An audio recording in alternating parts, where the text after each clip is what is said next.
Good afternoon sir. बैठिए। Thank you sir. आप सुनीता मीणा है ना? जी सर। कुछ बताइए अपने बारे में। सर जैसा कि आप जानते हैं मेरा नाम सुनीता मीणा है। मैं राजस्थान के जयपुर ज़िले से की निवासी हूँ और मैंने स्टडीज़ में बीए किया है हिस्ट्री ऑनर्स एंड फिलॉसफी में। उसके बाद मैंने हिस्ट्री ऑनर्स एंड फिलोसफी? जी सर। ये कैसे होता है? मेरा ऑनर्स तो एक ही विषय में होता है शायद। सब्सिडरी मेरा फिलॉसफी। अच्छा ठीक है। जी सर। उसके बाद मैंने एमए किया और मैं पिछले 3 साल से इनकम टैक्स डिपार्टमेंट में एज ए इंस्पेक्टर काम कर रही हूँ। एमए किस विषय में किया आपने? सर हिस्ट्री में।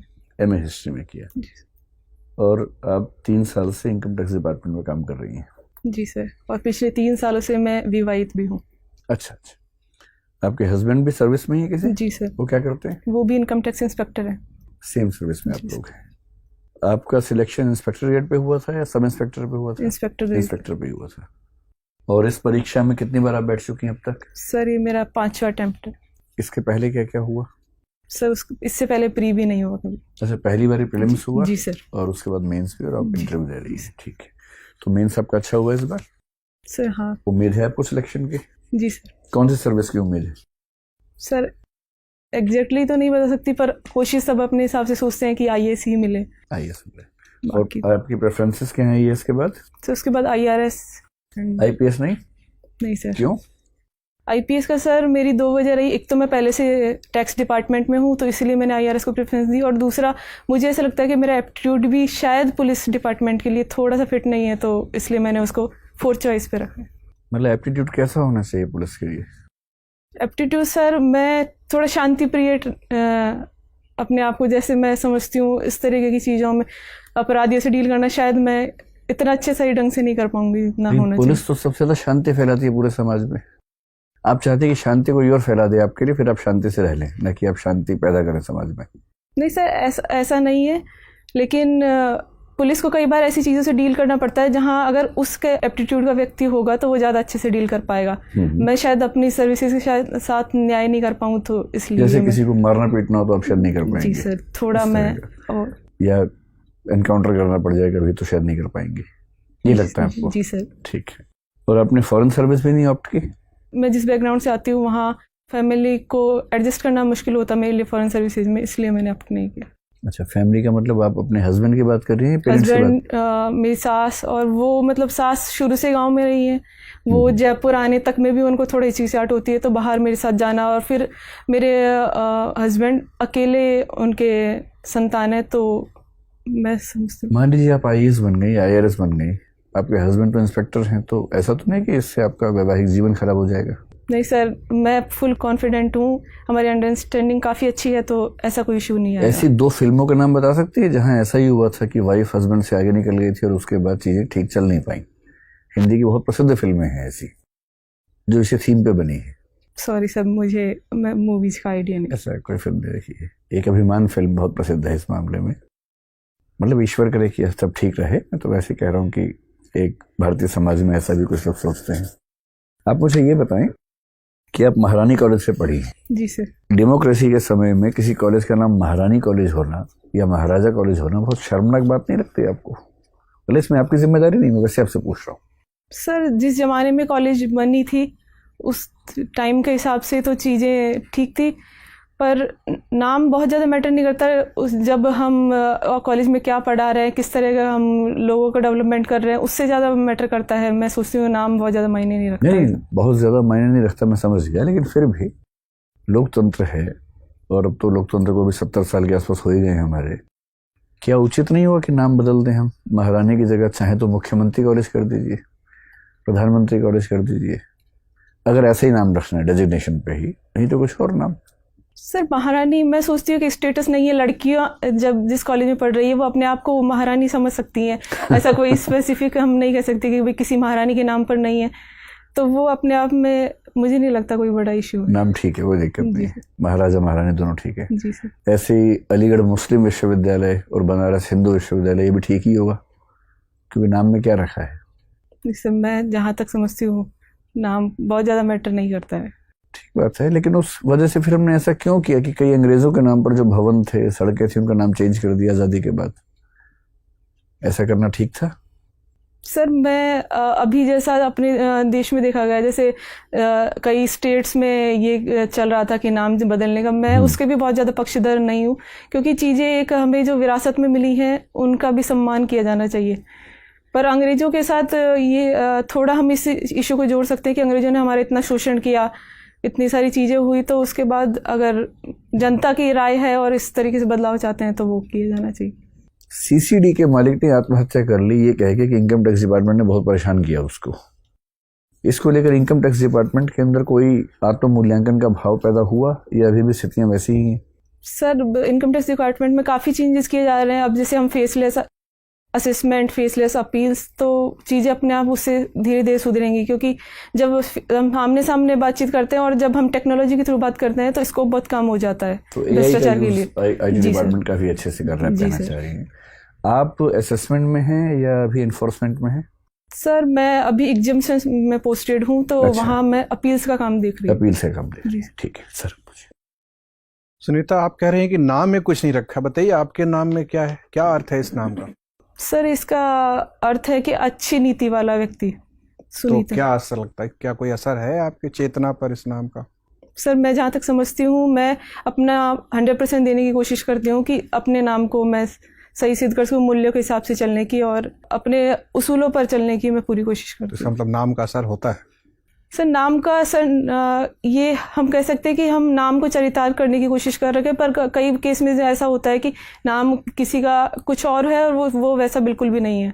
अच्छा, कई केसेस ऐसे आपने भी एक प्रमाण पत्र में ऐसा दावा किया है कि आप राजस्थान की साधारणतः निवासी हैं, ऑर्डिनरी रेजिडेंट हैं। क्या बता सकते हैं कि भारत के किस कानून के तहत निवासी की परिभाषा तय की जाती है?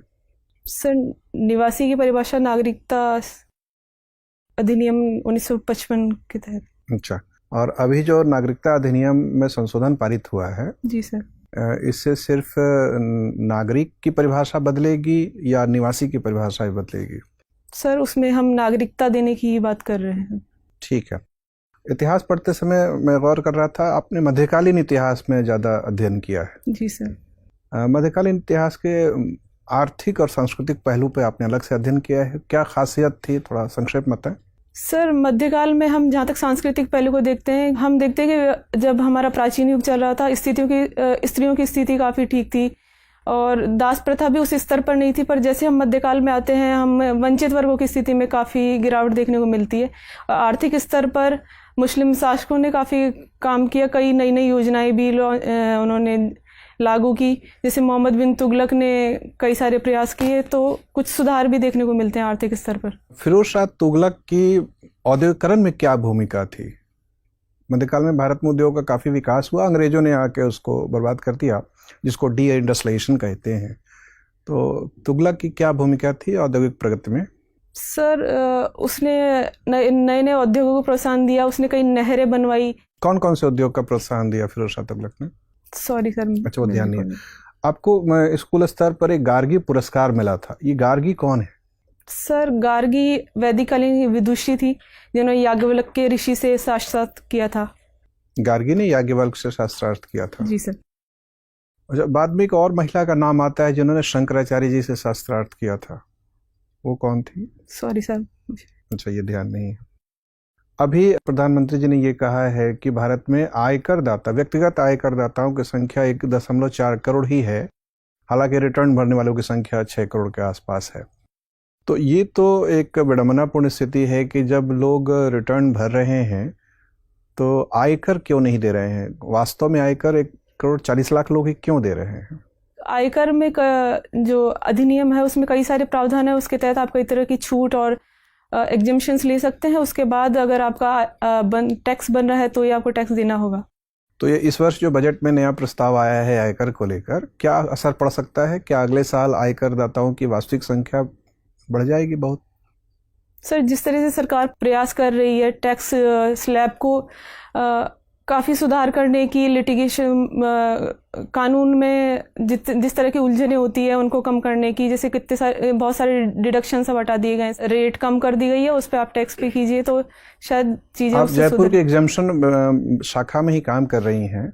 इस वर्ष के बजट प्रस्ताव के बाद कौन कौन से इनकम टैक्स एग्जाम्पशंस बचे रहेंगे, ध्यान दिया है आपने इस पर? इनकम टैक्स एग्जम्पशंस 70 के आसपास एग्जम्पशन डिडक्शन तो खत्म कर दिए गए हैं, लेकिन 100 में से लगभग 30 बचे रहेंगे। तो कोई एक दो ऐसा महत्वपूर्ण एग्जम्पशन जो बचा रहेगा जिसका फायदा लोगों को मिलता रहेगा? सर जैसे ATCCD 2 का है, एम्प्लॉयर जो कंट्रीब्यूशन करता है एम्प्लॉय के लिए, वो उसमें 7.5 लाख की लिमिट कर दी गई है, पर वो एग्जम्पशन अभी भी मिलता रहेगा। ATCCD 4 का एग्जम्पशन भी मिलता रहेगा। सुकन्या योजना वाला एग्जम्पशन बचा रहेगा कि बंद हो जाएगा? सर वो मिलता रहेगा। अच्छा, ठीक है, धन्यवाद। सुनीता जी सर। आप ये बता सकती हैं पिंक टैक्स से क्या मतलब है, क्या होता है ये पिंक टैक्स? सॉरी सर, मुझे नहीं। अच्छा, मुझे ये बताइए कि अभी हाल में ही भारत ने कहा कि UAE जो है उसको रेसिप्रोकेटिंग टेरिटरी का दर्जा दिया गया है। तो क्या होता है ये रेसिप्रोकेटिंग टेरिटरी और ये किस तरीके से मदद करेगा भारत को और UAE को? सर मैं रिकॉल नहीं कर पा रही हूँ। ठीक है, अभी हाल में ही देखा गया कि भारत और मलेशिया के बीच में भी काफ़ी तनाव रहा है, क्या प्रमुख कारण है इसके? सर वो पाम ऑयल को लेकर काफ़ी तनाव था। पाम ऑयल को लेकर तनाव शुरू हुआ या तनाव किसी और बात से शुरू हुआ और इसका असर पाम ऑयल पे पड़ा? सर तनाव वैसे पाम ऑयल का बिगेस्ट प्रोड्यूसर कौन है वर्ल्ड में? Sir Indonesia and Malaysia. Indonesia या मलेशिया? इंडोनेशिया है पाम ऑयल।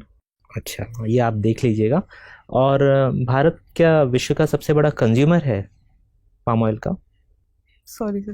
अच्छा, हाल में ही भारत सरकार ने एक CAA एक्ट लेके आए हैं।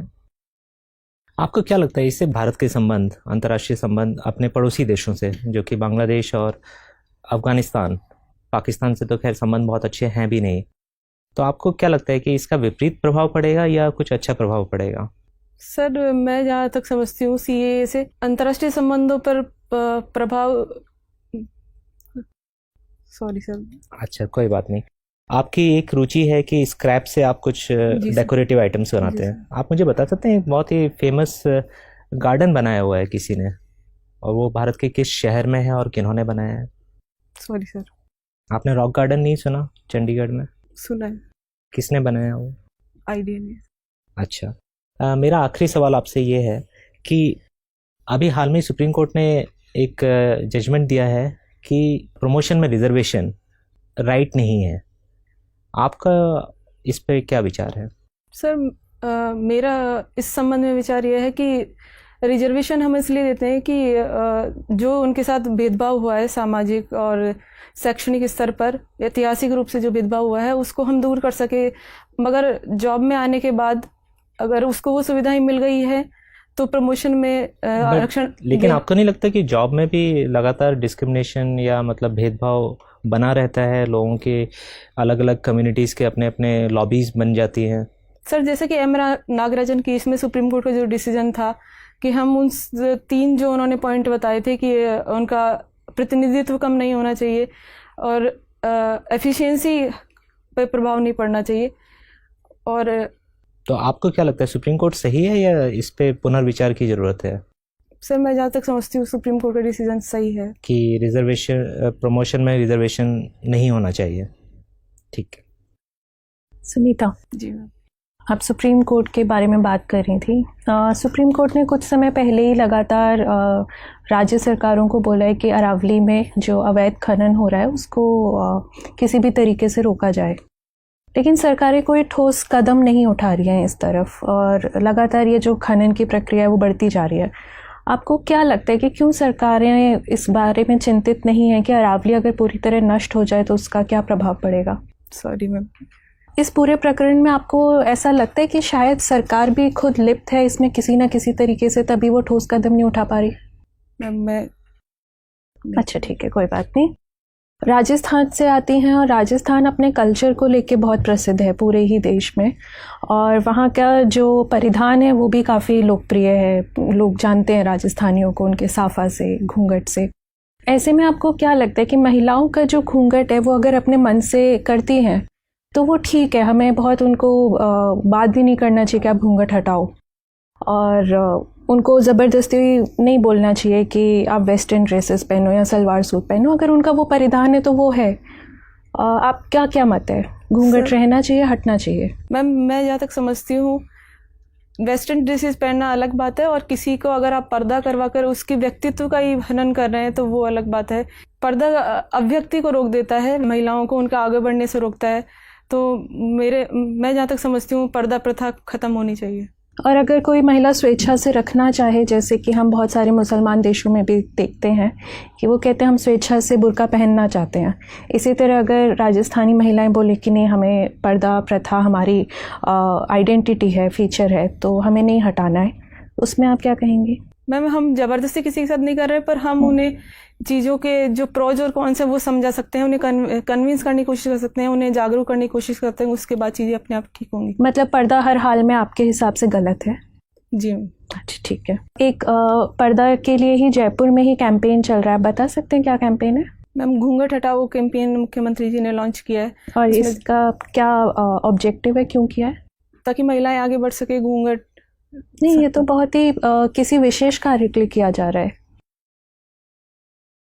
चलिए कोई बात नहीं। लिटरेसी रेट क्या है राजस्थान की?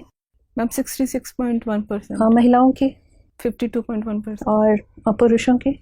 पुरुषों की 79.2%। तो ये जो गैप देखने को मिलता है करीब 30% का, क्यों है इतना जो गैप है महिलाओं और पुरुषों के बीच लिटरेसी को लेके, साक्षरता को लेके? क्या कारण है कि राजस्थान जैसा राज्य जो कि काफ़ी क्या बोले राजा महाराजाओं की जगह रही है, वहाँ पे इतना गैप क्यों दिखता है? वहाँ पे तो अच्छा खासा पैसा भी रहा है। मैम सबसे बड़ी वजह उसमें पितृसत्तात्मक सोच रही है। महिलाओं को पुरुषों के बराबर का दर्जा नहीं दिया जाता, उन्हें बोझ समझा जाता है। लड़कियों को बाल विवाह कर दिए जाते हैं, तो उन्हें इतना मौका ही नहीं मिलता कि वो अपनी शिक्षा जारी रख सके और आगे बढ़ सके। 2019 और 20 में हम जी रहे हैं, आज भी ये चीज़ें इतना प्रभावी हैं जिसकी वजह से साक्षरता में इतनी कमी दिख रही है? मैम मैं जहाँ तक समझती हूँ हमने काफ़ी कोशिश की है, उसके बाद भी चीज़ें काफ़ी हद तक ख़राब हैं। ठीक है। अभी हाल ही में यूनेस्को ने अपनी एक हेरिटेज लिस्ट जारी की थी, उसमें एक शहर का नाम आया है लेटेस्ट। कौन से शहर को रखा गया है? मैम जयपुर को वर्ल्ड हेरिटेज सिटी का। और कौन से कैटेगरी में रखा है? वो कैटेगरी भी बताते हैं कि किस कैटेगरी में हम इस शहर को ये दर्जा दे रहे हैं। अच्छा, जयपुर को पिंक सिटी क्यों कहते हैं? जब प्रिंस ऑफ वेल्स जयपुर घूमने के लिए आए थे तो राजा राम सिंह ने पूरे जयपुर को पिंक कलर से रंगवा दिया था, क्योंकि वो मेहमान नवाजी का प्रतीक है। इसलिए तब से ये परंपरा बन गई कि जयपुर पिंक सिटी। तो आज भी सब लोग अपने घरों में पिंक कलर ही करते हैं? मैम सरकार ने कानून बनाकर ये प्रावधान किया है कि रोड्स और जितना मार्केट्स है वहाँ पिंक कलर ही किया जाएगा। ओल्ड जयपुर, ओल्ड सिटी जो है वहाँ पे अभी भी काफ़ी पिंक है, जो नई बसावट है वहाँ पे अलग कलर होने लगे हैं। ठीक है। आप महारानी कॉलेज के बारे में बता रही थी, मेरा ये आखिरी सवाल है आपसे। महारानी कॉलेज विशेषकर महिला कॉलेज है, आपको लगता है कि हम अलग से अगर पुरुषों और महिलाओं के कॉलेज बनाते हैं तो ये कहीं ना कहीं पिछड़ेपन का प्रतीक है? क्योंकि अब हमें ज़रूरत नहीं है इस तरह महिलाओं और पुरुषों को अलग अलग रखने की, पढ़ाने की। इसके कोई तात्पर्य नहीं बचता है। आपका क्या कहना है? मैम इसके पीछे दो चीज़ें देख सकते हैं। एक तो ये मैं ये ज़रूर मानती हूँ कि कोएड में जितना डेवलपमेंट पर्सनालिटी का हो सकता है वो हम अगर सेपरेट कॉलेज बनाते हैं वहाँ नहीं हो पाता। पर राजस्थान जैसे स्टेट में जहाँ अभी हम बात कर रहे थे कि महिलाओं की स्थिति उतनी अच्छी नहीं है, लड़कियों को पढ़ने नहीं दिया जाता, तो कुछ समय के लिए हम ये प्रावधान कर सकते हैं ताकि फैमिलीज ईजी वे में लड़कियों को भेज सके। और कुछ समय मतलब कितना समय? मैम जब तक लिटरेसी रेट थोड़ा ठीक नहीं हो जाती और जब तक चीज़ें सही नहीं हो जाती तब तक इस प्रावधान को रख सकते हैं, उसके बाद तो शायद ज़रूरत महसूस नहीं होती ऐसी चीज़ें। चलिए ठीक है, धन्यवाद। सुनीता, आपकी शादी कब हुई? सर 2016 में। आप एक दो बड़े गिफ्ट का नाम बताएंगे जो आपके फैमिली ने लड़के पक्ष को दिया? सर मेरी फैमिली ने कोई गिफ्ट नहीं दिया, 1 रुपए की शादी थी। जी सर। आप कैसे समझते हैं जो ये गिफ्ट पड़ता है ये दहेज पड़ता ही है कि क्या है ये? अगर शादी में अगर गिफ्ट दिया जा रहा है तो मैं जहाँ तक समझती हूँ दहेज ही माना जाएगा। अच्छा मुझे बताइए, राजस्थान की कुछ साइट्स रामसर कन्वेंशन के अंदर मॉन्ट्रिक्स रिकॉर्ड में सम्मिलित हैं। कौन कौन सी साइट्स हैं वो? सर सांबर लेक और केवला देव अभयारण्य दोनों? जी सर। और लोकटक लेक? लोकटक लेक राजस्थान में नहीं है। जो कहाँ पर है? मणिपुर। अच्छा, रामसर कन्वेंशन कब आई थी और इसका क्या महत्व है? सर कब आई थी ये मैं रिकॉल नहीं कर पा रही हूँ, लेकिन वेटलैंड्स के संरक्षण के लिए रामसर कन्वेंशन ईरान के रामसर शहर में हस्ताक्षरित किया गया। तो हम वेटलैंड क्योंकि इकोसिस्टम का ऐसा पार्ट है जो सबसे ज़्यादा डाइवर्सिटी वाला पार्ट होता है, और इसलिए उसका संरक्षण जरूरी है, इसलिए रामसर कन्वेंशन लाया। आप अभी जब बात कर रहे थे कि जयपुर को वर्ल्ड हेरिटेज साइट में सम्मिलित किया गया है, तो उसमें ये कहा गया था कि इसमें इंडो इस्लामिक जो आर्किटेक्चर है वो तो देखने को मिलती ही है, लेकिन इसमें वेस्टर्न कल्चर का बहुत ज़्यादा इन्फ्लुएंस है। तो आप मुझे कुछ एक दो ऐसे मोनूमेंट या फिर कोई ऐसे आर्किटेक्चर बता पाएंगे जिसमें वेस्टर्न कल्चर का समावेश देखने को मिले जयपुर के? Sorry sir. अच्छा, मुझे ये बताइए कि भारत के लिए आज के समय में क्या क्या साइबर सिक्योरिटी थ्रेट्स हैं? सर सबसे बड़ा तो डाटा सिक्योरिटी का है, उसके लिए हम काफ़ी प्रयास कर रहे हैं। जैसे कंपनीज जो MNCs यहाँ काम कर रही हैं वो डाटा को मिसयूज कर सकती हैं कई बार, इसलिए हम डाटा लोकलाइजेशन का भी प्रयास कर रहे हैं। दूसरा हमारे अच्छा, मुझे ये बताइए कि दो टर्म यूज़ होती हैं जब हम साइबर सिक्योरिटी की बात करते हैं, एक होती है मैलवेयर, एक होती है फिशिंग। दोनों में क्या अंतर है, दोनों क्या होती हैं? Sorry sir. अच्छा, मुझे बताइए कि हाल ही में भारत सरकार का एक प्रोजेक्ट है मिशन गगनयान, आप जानते हैं इसके बारे में, क्या है ये? जी सर, इसके तहत हम प्रयास कर रहे हैं कि भारत के कुछ नागरिकों को हम इसरो का प्रयास है कि हम अंतरिक्ष में मानव को लेकर जाएं। आपको पता है इसका बजट क्या है? Sorry sir. इसका बजट है 10,000 करोड़ रुपए। आपको लगता है कि भारत एक विकासशील देश होने के बावजूद इतने बजट का कोई मिशन स्पेस में भेजना चाहिए? इतना पैसा हम शिक्षा में लगा सकते हैं, हेल्थ सेक्टर में लगा सकते हैं। आप कैसे देखते हैं इस चीज़ को?